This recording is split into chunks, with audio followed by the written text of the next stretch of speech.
everyone, welcome to Diksha previous year question discussion. So in this video, we'll be discussing the latest 2020 June questions from the topic teaching aptitude. I hope you are ready. Let's start. So this is the first question we are going to discuss today. In the following statements, identify those which are related to characteristics and basic requirements of teaching at the understanding level. So the question is about levels of teaching, which specifies the level understanding level. Okay, so 5 quotes are given in the question. So you have to select the correct statements which is true about understanding level. So as we know, understanding level is the intermediate level of teaching which comes after memory level of teaching and which comes before reflective level of teaching. So this is the intermediate level of teaching. So let's see. Code number A.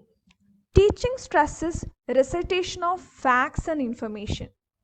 Which level of teaching focuses on recitation of information that has to be studied by the learner?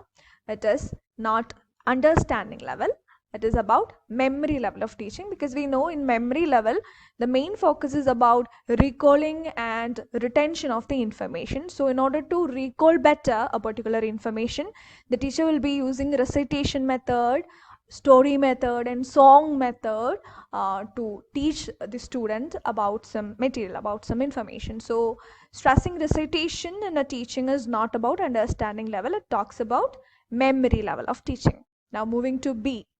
Teaching becomes an activity to promote seeing of relationship among facts and information. So which of the levels of teaching focus on seeing the relationship, understanding the relationship between the facts and information presented, or comparing the information in understanding the negative and positive relationship between the information. So these kind of comparison and the understanding of relationship among facts and information being presented in a classroom is the main focus of understanding level, not memory level, because in memory level the student cannot understand two concepts with related to its similarities and differences. This kind of comparison and the relationship understanding is done in the understanding level. So this is about understanding level. Okay, now see, the teacher expects that students will be able to translate and interpret the meanings in their own words. Okay, so here teacher expects the students will be able to translate and interpret the meanings of their own word. The teacher is expecting from the students that the students will be able to understand the meaning and to understand the particular interpretation of that information.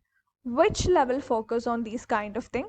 Which is definitely understanding level, because only in understanding level, not in memory level, a student will be able to understand and correctly interpret an information being presented by the teacher. So this is about understanding level. Now D. The teacher insists on recall and recognition of facts presented. Which level of teaching focus on recall and recognition?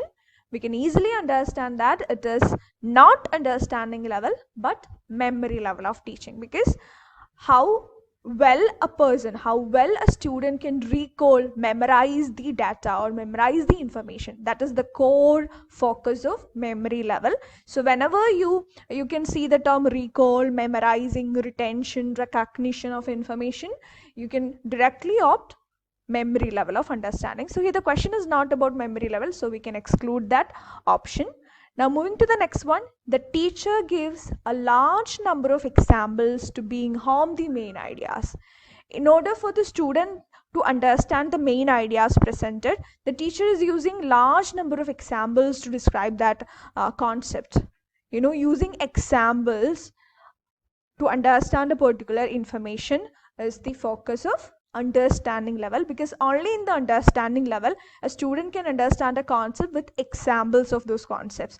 In memory level, these kind of example mode of teaching will not work, because in that level student will not be having that kind of cognitive ability. In order to process the example and to connect that example with the concept, the student has to use his or her cognitive abilities, but those kind of cognitive abilities are not developed in memory level of teaching. So it is about understanding level, so we can select this statement. So correct option will be the option containing the codes B, C and E. So the correct answer is option D. I hope you understood this question. Now let's move to the next one. So here is the next question. For use during teaching, from the list given below, identify questions that are process type rather than content type. Okay, so you have to select the options which can be considered as a process type question, not content type question. So 5 codes are given, 5 different kinds of questions, name of questions are given. So let's select the process type question. So before answering this question, first we have to understand that what is meant by a question being process type and a content type. If a question is process type, it means that their answering need to be much more elaborated and it needs a more deeper level thinking. So if a person asks us a process type question, we need to think deeply. We need to we need to use our cognitive, critical and analyzing ability before answering that question, because it needs our deeper thinking. So those kind of questions are called process type question. But when it comes to content type question, when someone asks a content type questions to us, we can easily answer that question with 1 or 2 words, or just like true or false, correct or incorrect. Those kind of questions are called content type because it doesn't need much of our attention or deeper thinking. It can directly be answered. So those kind of questions can be called content type. To understand it easily, you can connect with 2 terms as process type, which is related to an indirect form of question, and content type as a form of direct question. Okay, now let's see the option. Divergent question. What is meant by divergent question? If a question is divergent in nature, you must understand that that question might have various dimensions to it. We must think in various dimensions, in various domains in order to answer that question, because it divergent in nature, not convergent. Okay, so a divergent question needs various modalities, thinking in various dimensions, then only we can understand the correct answer to that. So it's definitely a process type 1 because it needs much of our thinking. Now, fact-based question. What is fact-based question? It is more like a single word question. Fact-based question, that question will be focusing on some kind of facts, mostly in one word or short answer type. So this fact-based question doesn't necessarily mean we have to think about it very deeply. We have to critically analyze those questions before answering it. It's not like that. We can directly answer that information as an answer to that question. So fact-based question cannot be considered as process type question, but it is a content type question.